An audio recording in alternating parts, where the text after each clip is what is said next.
에델만이라고 하는 국제적인 기업이 있습니다.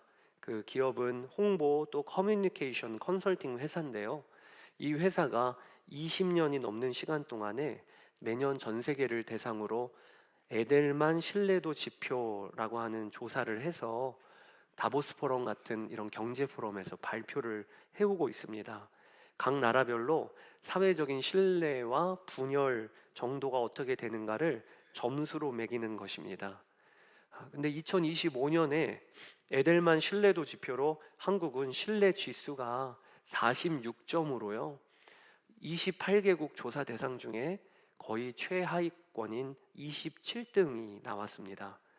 한국 사회는 한국 사회 구성원들이 74%를 서로를 신뢰를 못한다라고 대답을 하는 상황이라고 그렇게 조사가 나왔어요.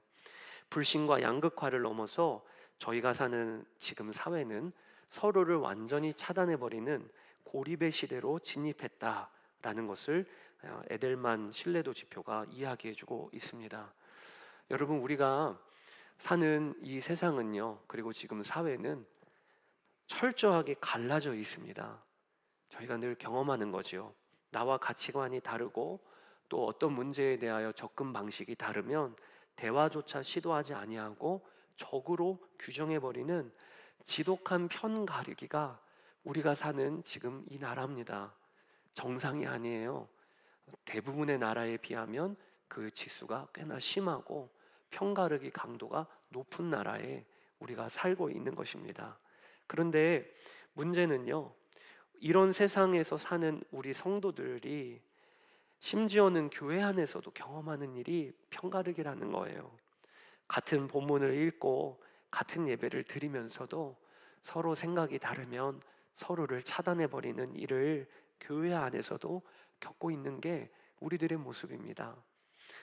이런 세상 가운데 살면서 그리스도인으로 산다는 건 어떤 걸까요? 또 내가 예수 생명의 복음으로 산다는 게 어떤 의미일까요? 오늘은 꽤나 거창한 주제 같은데 그 질문을 가지고 오늘 본문으로 들어가기를 원합니다. 오늘 본문에는 우리가 사는 지금 사회와 같이 지독한 분열과 대립이 펼쳐지고 있는 한 가정이 있습니다. 당황스러운 것은 그 분열과 대립이 하나님의 백성의 토대가 되는 야곱 집안의 이야기라는 것입니다. 야곱, 그리고 혹은 이스라엘이라고 이름을 부르기도 하지요. 그 야곱은 4명의 아내들에게서 12아들을 낳았는데요. 그런데 야곱은 그 중에서도 유독 한 아들만 예뻐했어요. 그게 3절입니다. 이스라엘은 늙음하게 요셉을 얻었으므로 다른 아들들보다 요셉을 더 사랑하여서 그에게 화려한 옷을 지어서 입혔다. 요셉은 야곱의 12아들 중에 11번째 아들이었어요. 늙음하게 얻은 아들, 그러니 노년에 본 아들이니까 사랑스러웠죠. 또 요셉은 야곱이 가장 사랑했던 아내인 라헬이 낳은 아들입니다. 그러니까 이 요셉을 아버지 야곱은 다른 아들들 앞에서 대놓고 편애했어요. 그에게 화려한 옷을 지어 입혔다라고 되어 있는데 개역개정에 보면 채색 옷을 입혔다. 당시에 이 화려한 옷, 채색 옷은 그 가정의 장자권을 상징하는 옷이에요. 그러니까 요셉 위로 형이 10명이나 있는데 이 형들의 입장이 되어 보세요. 아버지가 내가 있는데 이 요셉에게 채색 옷을 입혔다. 이 말은 나는 이 요셉이 마음에 쏙 들어. 요셉이 우리 가정의 장자 제목이야 라고 하는 것을 그 채색 옷은 이야기해주고 있는 거니까 그 옷을 볼 때마다 형들의 마음은 얼마나 무너졌을까요? 나는 뭐지? 나는 이렇게 요셉의 형으로 있는데 존재를 부정당하는 것을 경험하지 않았을까요? 그게 이 가정이었어요. 안타까운 것이 야곱 본인도 자신의 아버지 이삭의 편애 때문에 평생 마음이 아팠던 자거든요. 이삭은 야곱 대신에 형 에서를 늘 편애했잖아요. 그래서 이삭은 장자를 축복하는 집안의 경사와 같은 일을 앞두고도 비밀 작전 펼치듯이 몰래 형 에서만 불러서 내가 너 축복해 줄 테니까 들에 나가서 사냥해서 와라, 이렇게 이야기했던 게 아버지 이삭이에요. 그 소식을 들었던 야곱은 얼마나 속상했을까요? 아버지가 나를 아들로 인정해주고 대우해주지를 않는 그 편애의 아픔을 갖고 있었던 야곱이었는데, 오늘 본문에 보니까 그 또한 똑같이 자신의 아버지에게서 본 그대로 자녀들에게 행하고 있는 거예요. 여러분, 이것이 오늘을 사는 우리들의 모습과 같다라는 생각이 들어요. 내가 상처받은 대로 그대로 다른 이에게 상처를 주고, 내가 배척당한 대로 그대로 내가 남을 배척하고, 이것이 편가르는 시대에 만들어가는 악순환과 같은 모습이 우리가 살고 있는 세상이에요. 여러분, 그러면 이런 아버지의 편애를 받고 있는 요셉은 어땠는가? 요셉도요, 형들 입장에서 보면 진짜 얄미운 짓만 골라서 합니다. 오늘 본문에 보면 아버지와 자신이 늘 가깝다고 아버지 곁에 붙어서 형들에 대한 악의적인 이야기를 다 일러바치고는 했다는 거예요. 그게 2절입니다. 17살 된 소년 요셉이 아버지의 첩들인 비라와 실바가 낳은 형들과 함께 양을 치는데 요셉은 형들의 허물을 아버지에게 일러바치곤 하였다. 이게 성경에서 요셉에 대한 첫 문장이에요. 17살이면 어린 나이 아닙니다. 사리 분별할 수 있고 눈치 있는 나이예요. 분위기 파악할 수 있는 나이예요. 그런데 늘 하는 것이 뭐냐면 다른 어머니를 둔 형제들의 허물을 아버지에게 일러바치는 거예요. 그 본문대로 하면 형들이 잘못해서 일러바치는 것으로 생각할 수 있는데, 원어로 보면 형들에게 악의적인 소식을 전했다, 이렇게 이야기해요. 형들의 악의적인 소식을 전했다. 그러니까 요셉도 얼마나 얄미운지, 자기가 사랑받으면 그거에 감사하고 만족하면 되는데, 인간 본성이라는 게요, 내가 사랑받으면 거기에서 감사하고 끝나는 게 아니라 이상하게 다른 사람은 주저앉히고 눌리고 거기까지 나아가야 직성이 풀리나 봐요. 그게 요셉의 모습이었어요. 그러니까 형들의 입장에서는 동생 요셉이 뭐가 예뻤겠어요. 성경에 보니까 그에게 한마디도 다정하게 대하지 않았다.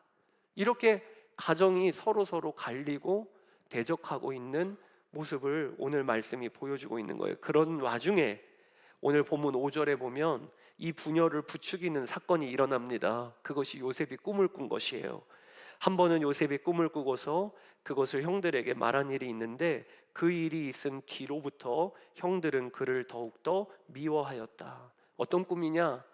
요셉이 밭에서 곡식을 묻고 있는 꿈이에요. 그런데 갑자기 자기가 묶은 곡식단이 일어나고 형들의 단들이 네 단을 둘러서서 절을 하는 거예요.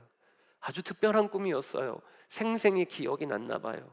그런데 이걸 눈치 없이 형들에게 전한 겁니다. 형들은 난리가 났지요. 우리가 너한테 절한다는 얘기냐. 이걸 눈치 없이 전했어요.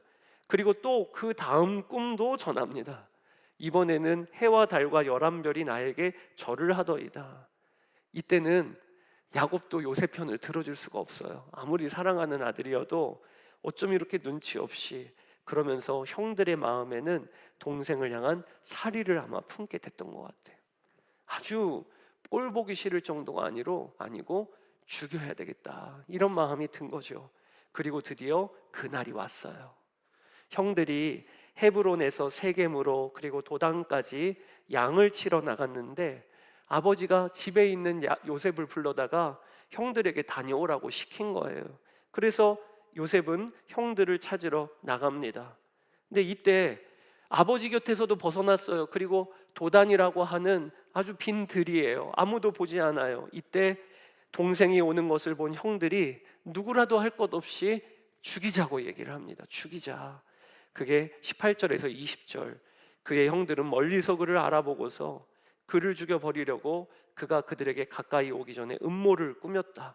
그들은 서로 마주보며 야, 저기 꿈꾸는 녀석이 온다. 자, 저 녀석을 죽여서 아무 구덩이에나 던져놓고 사나운 들짐승이 잡아먹었다고 하자.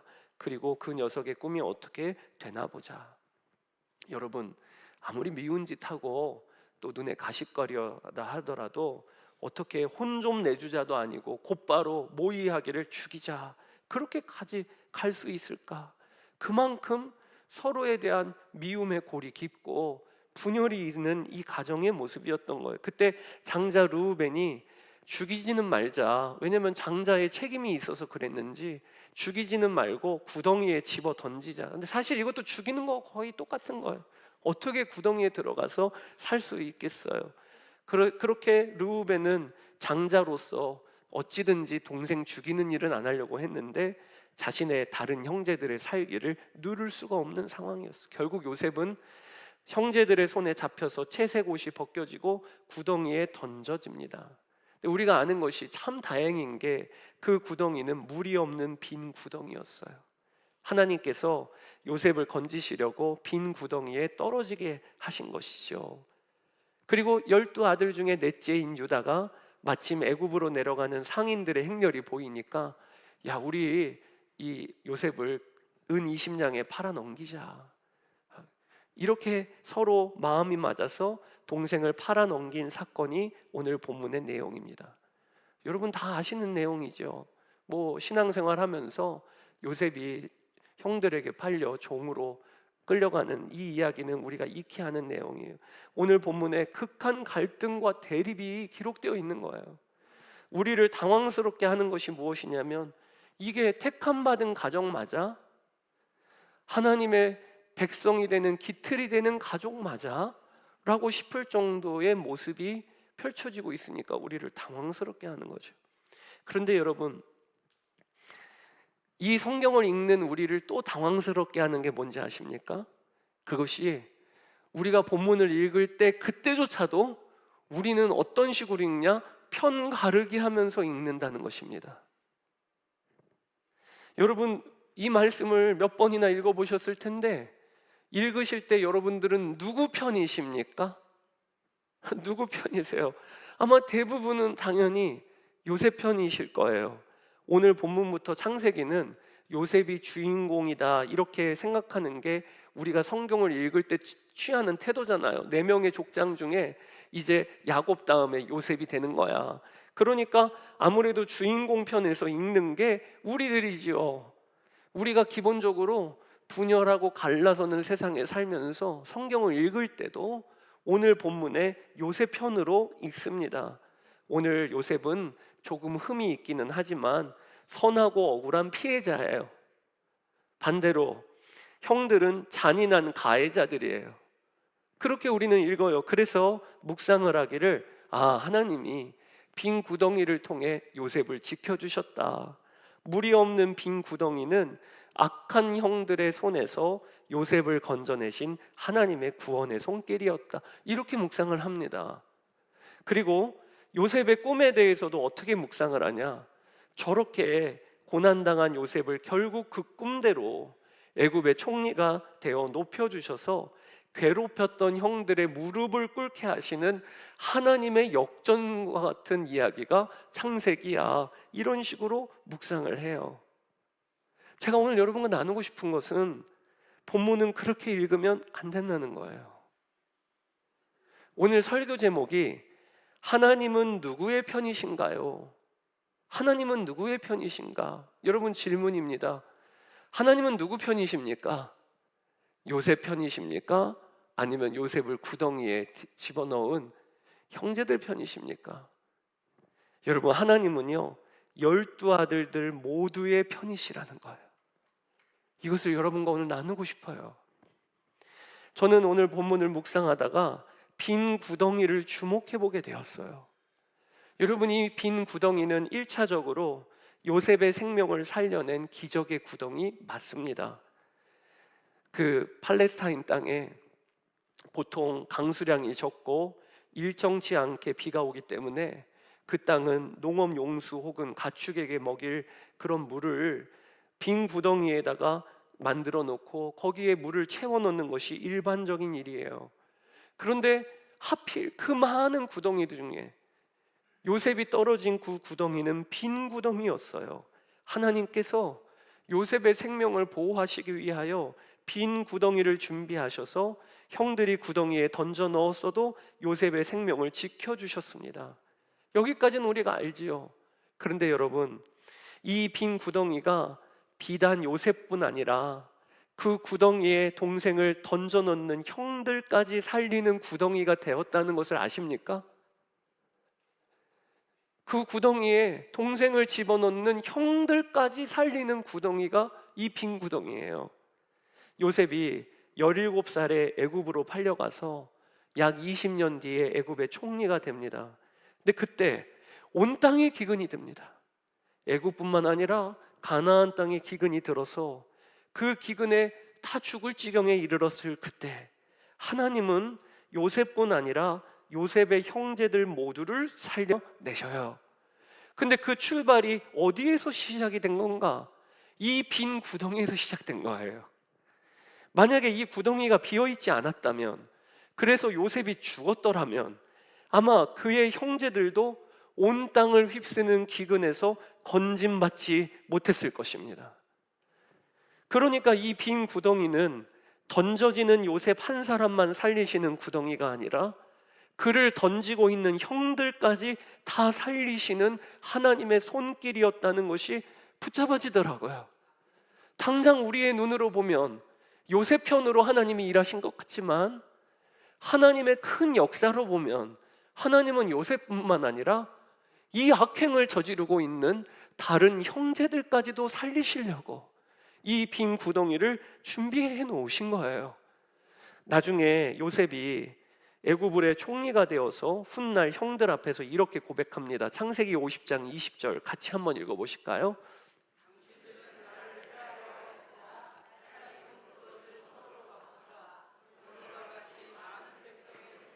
구원하게 하시려 하셨나니, 요셉이 총리가 되어서 그 큰 기근에서 하나님이 건지신 이야기를 하면서 뭐라고 얘기했냐면, 오늘날 같이 많은 백성의 생명을 구원하게 하시려 하셨다.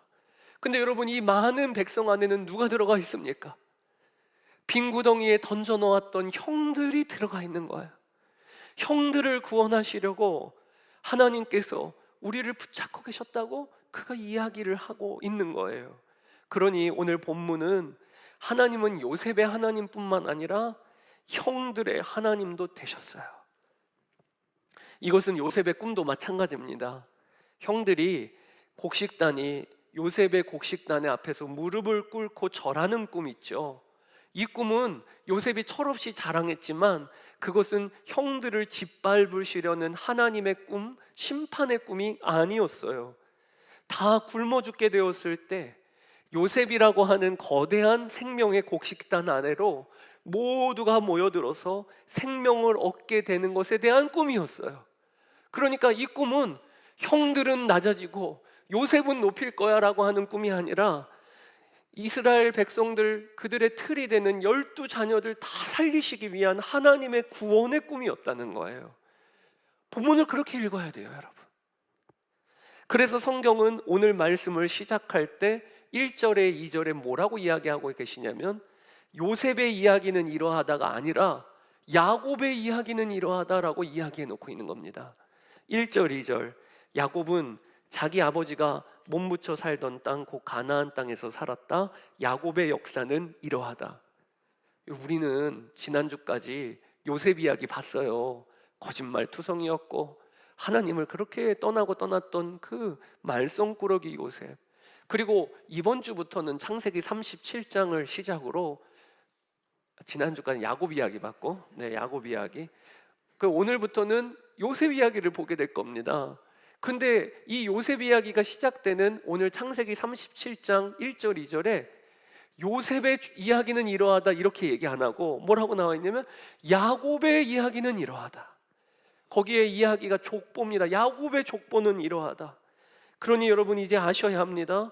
오늘부터 우리가 살펴볼 창세기 37장 이후의 이야기는 요셉 한 사람의 성공 스토리가 아니에요.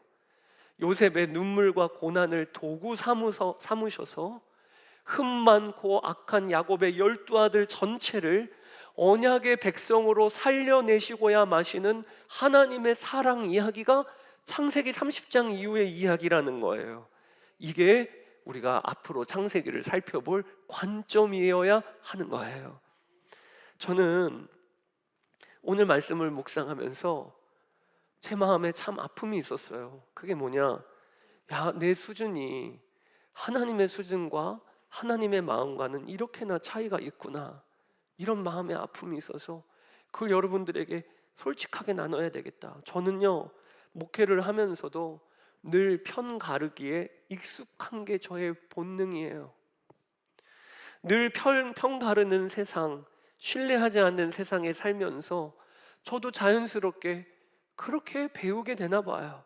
그래서 성도들을 볼 때도 이분은 좋은 분이야, 또 이분은 아주 목회하기 힘든 분이야. 오해는 하지 마세요. 제가 눈 마주쳤다고 난가 봐 목사님이 이분은 목회하기 힘든 분이야 하는데 날 쳐다봤어. 그런 오해는 하지 마세요. 그게 저의 수준이에요. 성도들을 볼 때 이분은 반갑고 또 이분은 비교적 덜 반갑고, 그게 저예요. 그런데 오늘 본문에 보면 하나님의 마음은 다르시더라고요. 하나님은 요셉도 돌보시고 요셉을 던져놓는 그 악행을 저지르고 있는 나머지 형제들도 돌보시는 하나님이세요. 본문으로 하면 요셉의 하나님 또한 형들의 하나님이세요. 우리가 이 눈이 열리면 성경을 볼 때도 그렇게 편가르게 하면서 읽다가 하나님의 사랑은 그 정도가 아니구나, 내 수준이 아니구나, 하나님은 그 형들의 하나님도 되시는구나 라는 것을 알고 내가 믿는 하나님이 그 하나님이라는 거 알면 그런 성도들이 세상에 나가고 그런 교회가 세상에 세워지면 그러면 이 세상이 달라지지 않을까요? 그런 마음이 간절함이 있는 거예요. 오늘도 예배드리고 속회 모임을 합니다. 그러면 속해야 하는 속원들 중에는 거스르게 하는 사람이 있어요. 찌르게 하는 사람들도 있습니다. 내 수준과는 안 맞아, 이렇게 여겨지는 사람이 있을 수도 있습니다.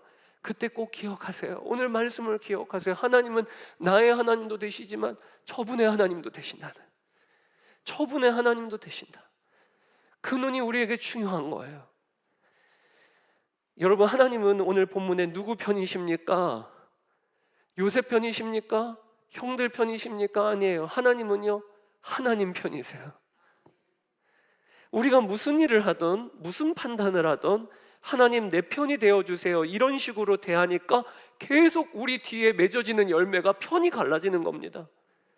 하나님은 내 편이고 하나님은 저들은 악해니까 심판하시고, 이런 식으로 너무나도 세상에 물들어서 편가르기 하니까 내 뒤를 돌아보면 계속 분열만 생기는 거예요.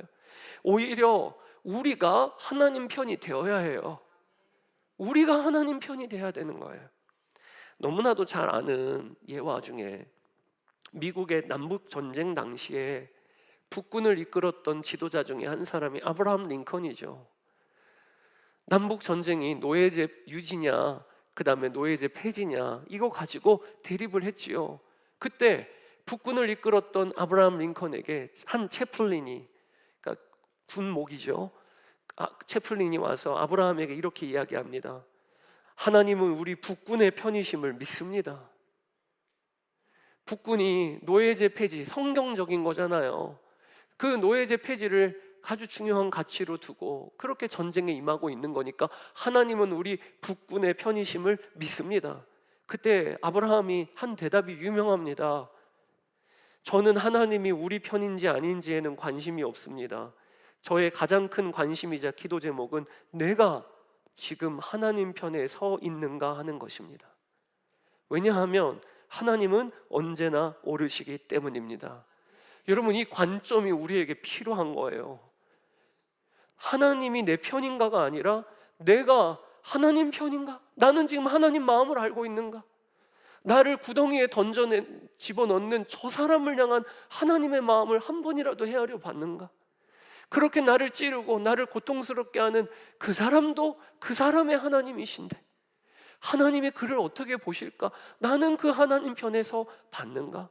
성경 전체는 우리에게 이 질문을 요구하고 있어요. 여호수아가 가나안 땅에 들어가서 여리고성 전투를 앞두고 있을 그때 길에서 칼을 든 한 사람을 만납니다. 보기에도 벌써 평범한 사람이 아니었어요. 그래서 여호수아가 묻습니다. 너는 우리 편이냐 아니면 적의 편이냐? 너는 이스라엘의 편이냐 아니면 가나안 족속의 편이냐? 그때 그 칼을 든 그 사람이 뭐라고 대답을 하냐? 그가 이르되 아니라 나는 여호와의 군대 대장으로 지금 왔느니라 하는지라. 그는 뭐라고 대답했냐? 나는 이스라엘 편도 아니야. 나는 가나안의 편도 아니다. 나는 하나님의 군대 대장으로 지금 왔다. 이거 뭔 얘기지요? 지금 여호수아에게 요청하는 거예요. 누구 편이 아니라 네가 하나님 편에 서라. 네가 하나님 편에 서라. 그 순간 여호수아가 신을 벗고 엎드립니다. 내 관점을 내려놓고 하나님은 우리 민족의 편이야. 이런 관점을 내려놓고 하나님 관점 앞에 굴복하라는 거죠. 그게 오늘 우리에게 주시는 하나님의 도전이에요.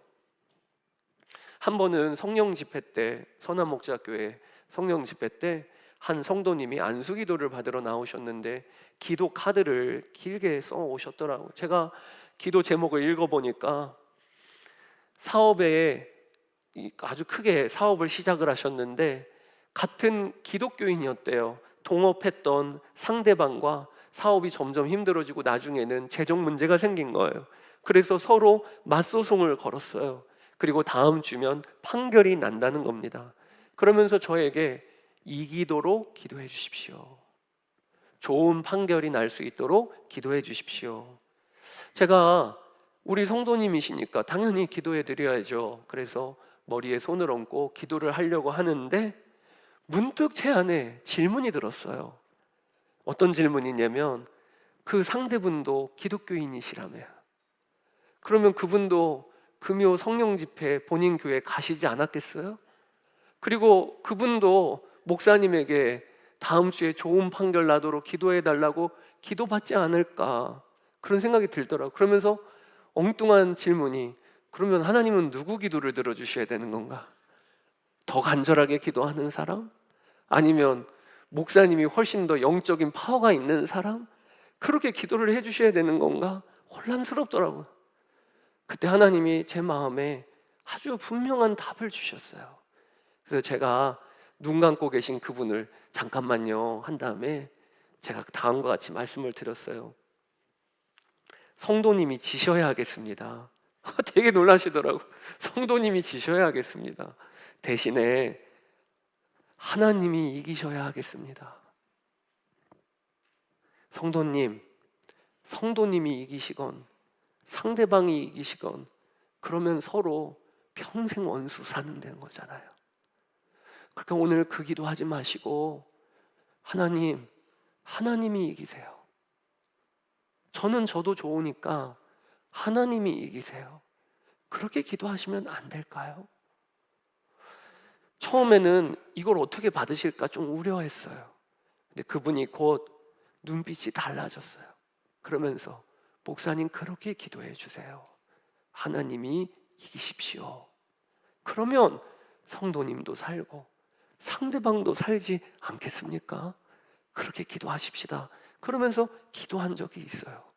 여러분, 내가 이기느냐 지느냐 중요하지 않아요. 하나님이 이기시면 그러면 살아나는 거예요. 인도 선교에 아주 유명한 존 하이드 선교사님이 계십니다. 존 하이드 선교사님이 인도 현지에 있는 목회자들과 함께 부흥을 이끌었던 분이에요. 그런데 인도인 목회자들이 생각대로 따라오질 않는 거예요. 어떤 목회자는 여전히 세상의 즐거움에 빠져 살기도 하고 어떤 목회자는 여전히 게으르고 한 번은 기도의 자리에 가서 인도인 목회자의 게으름을 보고 기도하는데 주여 저 형제가 얼마나 게으른지요 하고 탄식하는 순간 성령께서 그의 입에 손가락을 대시며 곧바로 책망을 하시더랍니다. 너는 내가 피로 사서 내 안에 품고 있는 내 자녀를 험담하고 있느냐? 너는 지금 내 눈동자를 건드리고 있다. 이런 책망을 주시더래요. 스가랴서 2장 8절에 너희를 범하는 자는 그의 눈동자를 범하는 것이라. 여러분, 우리가 이번 속회 모임을 하고 이번 한 주간 우리가 살 때 상대방을 바라볼 때 이런 마음으로 바라보세요. 그는 하나님의 눈동자예요. 이게 뭡니까? 하나님이 눈동자처럼 돌보시고 지키시는 바로 그 사람이라는 거예요. 그래서 우리가 세상에서 편가르게 하면서 내가 이겼냐 내가 이겼냐가 아니고 하나님이 이기시고 나는 그 편에 서면 되는 거예요.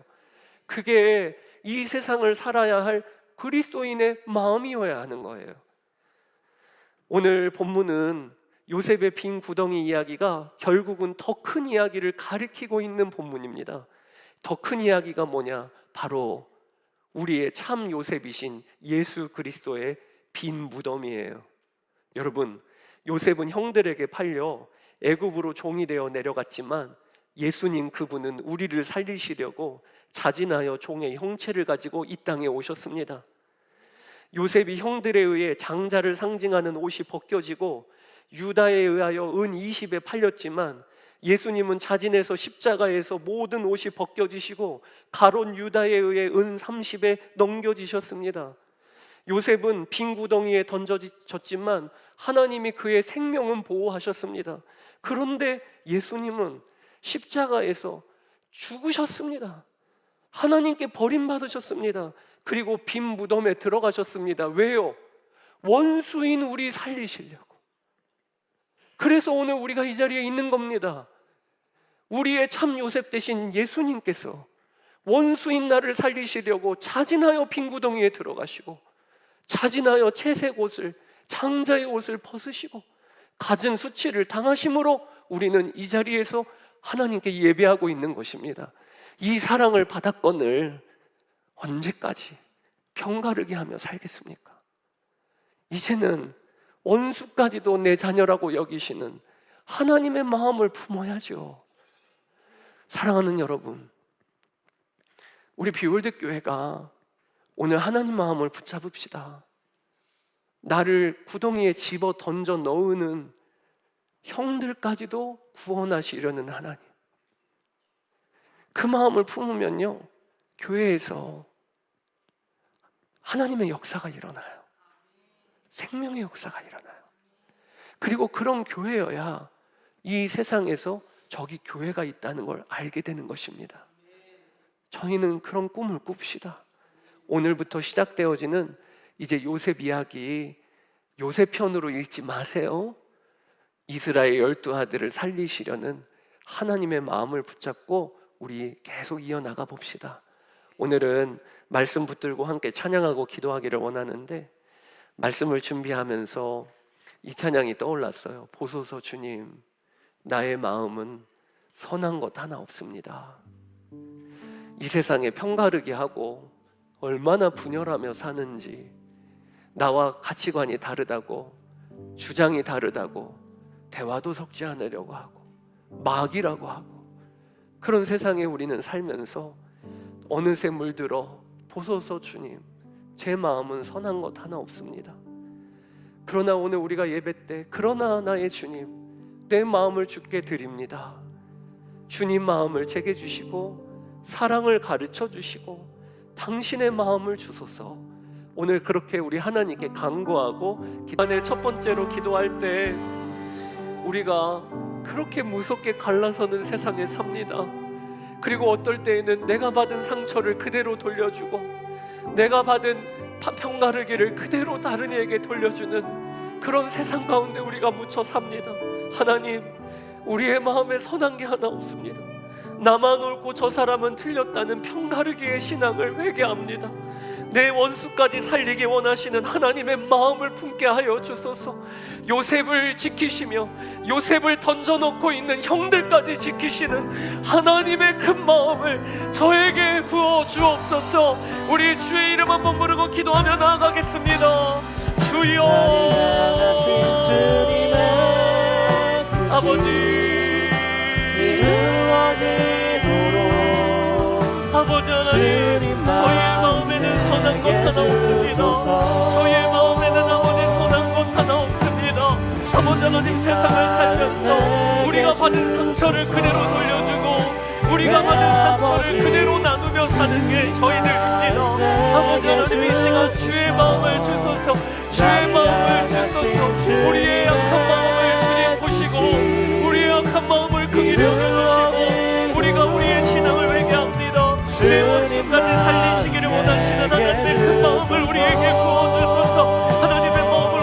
가르쳐 주소서. 하나님의 사랑을 우리에게 가르쳐 주소서. 성령께서 우리를 다루어 주소서. 아버지, 우리의 마음에 하나님의 역사가 일어나는 데가 있게 하여 주소서. 나의 주 나의 아버지 하나님, 감사합니다. 나의 주 주소서. 나의 주 나의 아버지 하나님, 주님만 내게 주소서. 우리 연이여 결단할 것이 그동안 왜 그렇게 하나님이 내 편, 하나님은 너 편 이런 식으로만 살았는지 오늘 우리가 결단할 것은 하나님, 이제는 제가 하나님 편에 서겠습니다. 하나님이 승리하십시오. 하나님이 내 삶에 이기십시오. 그러면 나도 살아나게 될 줄 믿습니다. 이렇게 기도하기를 원하고, 하나님 그런 교회와 공동체를 세워주십시오. 이 나라를 치유하고 이 나라의 빛과 소금의 역할을 감당하는 교회들이 일어나게 하여 주십시오. 주의 이름 부르고 기도하겠습니다. 주여, 주여, 아버지, 저희가 아버지 이제는 하나님은 내 편, 네 편이 아니라 내가 하나님의 편에 서게 되기를 원합니다. 내가 하나님의 편에 서게 되기를 원합니다. 그래야 하나님이 승리하십시오. 하나님이 영광을 받으십시오. 하나님의 뜻이 구원계획이 이루어지게 하여 주십시오. 오 나의 주 나의 아버지 하나님, 주님의 마음을 품고 아버지 하나님 주의 마음을 품고 나아가는 저희들 되기를 원합니다. 아버지의 마음으로 하나님 우리를 세워주소서. 주님의 수준으로 우리를 세워주소서. 아버지 하나님, 누구를 보던 어떤 일을 하던 어떤 판단을 하던 아버지 하나님, 내가 하나님의 표 있는가 내 서 있는가를 물어보며 우리 교회가 화해와 생명의 공동체가 되게 하여 주시기를 원합니다. 기울드 교회가, 한국교회가 아버지 분열된 이 나라와 민족을 치유하고 살리는, 분열된 나라와 민족을 치유하고 살리는, 분열된 세상을 치유하고 살리는 하나님 생명의 공동체가 되기를 원합니다. 아버지 하나님, 그 역사가 우리 모두에게 일어나게 하여 주소서. 우리 하나님의 놀라운 은혜와 사랑과 마음을 오늘 우리가 품습니다. 주님의 마음이 우리의 마음 되게 하여 주소서. 아멘, 아멘. 아멘, 아멘. 우리 가슴에 손을 얹고 함께 기도합시다. 주 예수님, 우리의 마음을 만져주십시오. 저희 안에는 선한 것이 없습니다. 내가 받은 상처를 그대로 다른 이에게 흘려보내고 내가 받은 배척을 그대로 다른 이에 배척하는 데 쓰는 게 저희들입니다. 주여, 우리의 시선과 우리의 마음을 바꿔주셔서 오늘 하나님이 얼마나 크신 하나님, 하나님은 요셉을 구덩이에 던져놓고 있는 형들까지 살리시려고, 요셉의 꿈이 아니라 이스라엘 12지파의 꿈으로 생명의 볕단 위에 다 모여 구원받게 하시려고 그렇게 하나님은 꿈을 주신 것인데, 우리는 성경을 읽어도 왜 그렇게 편을 가르며 읽는지 우리의 마음을 주여 이 시간에 고치시고 우리의 마음에 주의 사랑을 가르쳐 주십시오. 주여, 이번 한 주간 우리 성도들이 가는 곳곳마다 원수를 볼 때, 그와 같은 사람을 볼 때 내가 하나님 편에 서서 보기를 원합니다. 하나님의 마음으로 바라보게 하시고 그리하여 막힌 담이 허물어지게 하소서. 가정 안에 형제 자매 지간인데, 부모 자녀 지간인데 담을 쌓고 원수 맺었던 그 막힌 담이 허물어지게 하여 주십시오. 함께 일하는 동료인데 그렇게 미워하며 저주하는 그 마음이 바뀌게 하여 주십시오. 그리하여 하나님, 저희 성도들과 교회가 이 분열된 땅을 치유하고 전쟁하는 이 세계를 치유하는 하나님의 손길 되기를 원합니다. 아버지 감사합니다. 우리 주 예수 그리스도의 이름으로 기도드렸습니다. 아멘.